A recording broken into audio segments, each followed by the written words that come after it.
Every year, June 7th is World Food Safety Day, and every year it becomes even clearer that all nations must stand together to help keep people all over the world safe and healthy.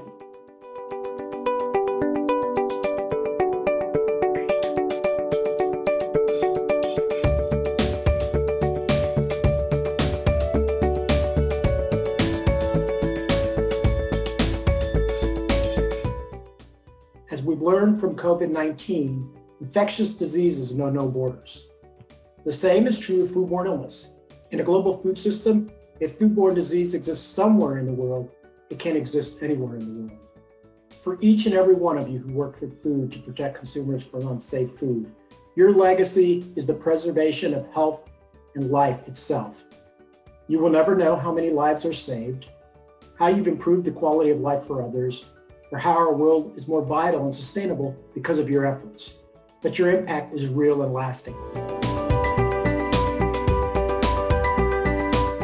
Food safety inspectors come across many violations to the list. For example, some insect infestation, temperature violations, maybe some leftover food sold yesterday and we sold again.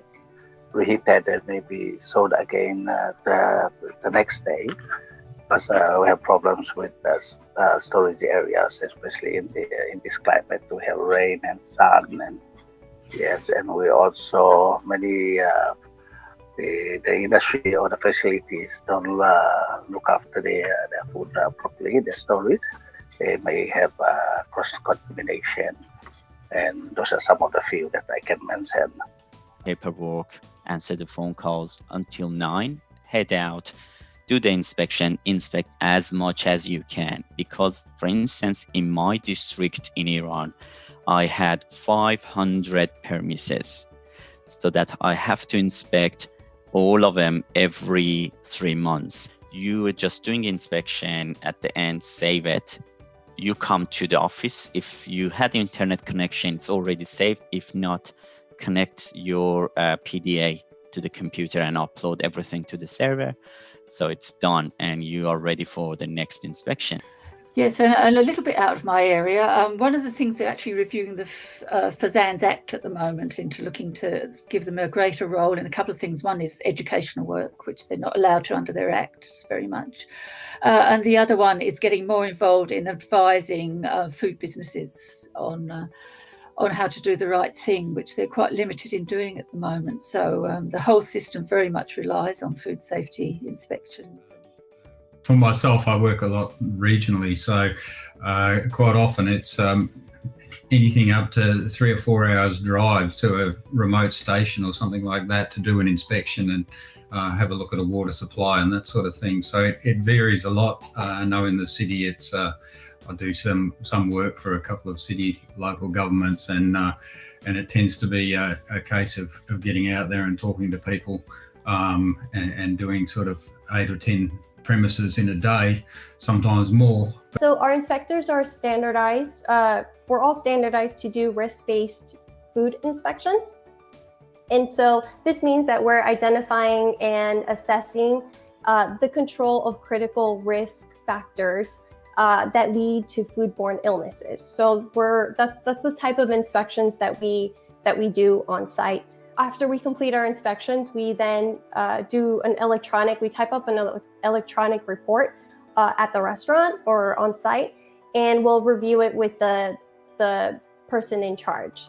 Food safety inspectors are working in different fields based on the wide scope of functions of NEHA.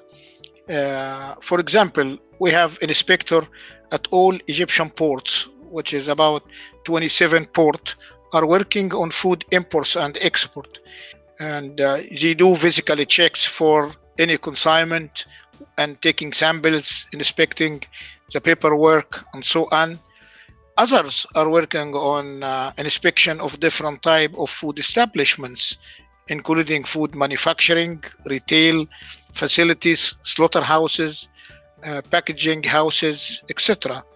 Third group, investigating compliance and starting legislation actions. Also, there is a technical working group which is working every day on changing and issuing technical regulations. In Jamaica, public health inspectors with this specialized training in food safety would normally report to office and prepare with their tools of trade to match whatever task or purpose of duty that they will be performing that given day. So a visit, for example, can either be for routine monitoring, or it could be for the purpose of survey for compliance, or to address a complaint, or visits may be announced or unannounced. So for the visit itself, it is divided into three components. You have the entrance interview. At that point, what we do, we would engage with the operator, identify ourselves, and would gather the information we would need to proceed into the second part of the visit, which would be the actual inspection. At the end of that inspection, then we will just tie everything up with the exit interview where the findings will be discussed.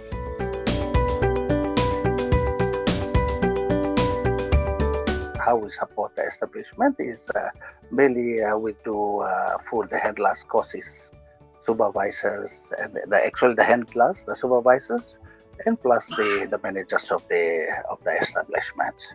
That is what we do to help them.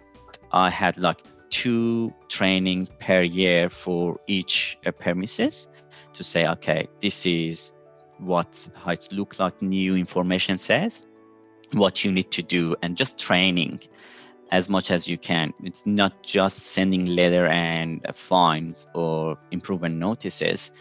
You need to help them understand why you are telling them that. Yeah, I suppose that came to my point, that making sure that the people that go and work in them do have the very basics of food safety knowledge out there, and knowing how important it is. I think most local governments around Australia now offer some form of free training to their local food proprietors through the various programs. So we support them in really, it's through a lot of that teaching, right, and outreach, and in having inspectors involved in that, not just a few. We really try to encourage everyone to participate in that. Training is essential part of changing the culture of our food sectors, because our main aim for NEHA is to change the food culture in the country. After doing the assessment, we would issue with a work plan if breaches are found. So that work plan would provide technical advice for the person. We also engage in training and certification of food handlers. So we keep them up to date with benchmark and best practices from across the globe, as well as to bring them up to speed through conferences, seminars, workshops. We do a lot of community mobilization and engagement. We also make ourselves available in terms of advising them. Sometimes there are particular systems in place that we have to make adaptable to our local culture. What inspires the food safety officers to carry out their work is the support they have from their organizations when they're in the national department. They're inspired maybe by if we have a good, the main one I think of is training. We are training and we improve their knowledge year by year. What inspired me to pick this one? Environment, if I wanted to say like that. Just wanted to have healthy environment and people living in it happy. So this is my reason why I picked this job. So it's certainly not the money on that, but it's certainly very satisfying work, and it's good to do on top of the consulting I do. It's so rewarding. It's very, very, very rewarding when you have helped a new business get started. So you have some restaurant owners that it was their dream to open their own restaurant, right?